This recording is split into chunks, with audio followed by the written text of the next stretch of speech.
रावण सुग्रीव संवाद।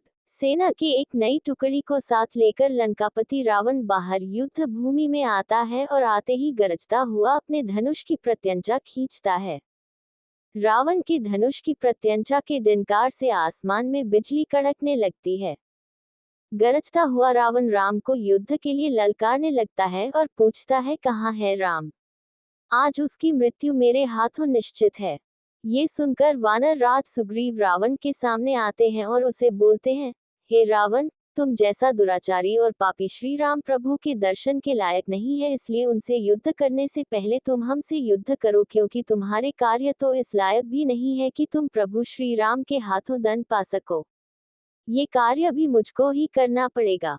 ये कहकर सुग्रीव और रावण में युद्ध शुरू हो जाता है। सुग्रीव रावण पर अपनी गदा से प्रहार करता है, लेकिन रावण बहुत ही सहज तरीके से उसके गदा के प्रभाव को निष्फल कर देता है। तब रावण अपनी शक्ति से सुग्रीव पर प्रहार करता है और वह रावण के रथ से दूर जाकर कितना है। सुग्रीव जब भूमि पर गिरे हुए थे तब रावण उन पर तीर चलाता है, लेकिन उसी समय लक्ष्मण जी आकर अपने बाण से रावण के बाण को काट देते हैं। रावण को फटकारते हुए लक्ष्मण जी कहते हैं, एक मूर्छित पर तीर चलाना किसी योद्धा का काम नहीं है। हे रावण, तुम इतने शक्तिशाली होते हुए भी एक कमजोर की तरह युद्ध करते हो और एक मूर्छित पर प्रहार करते हो।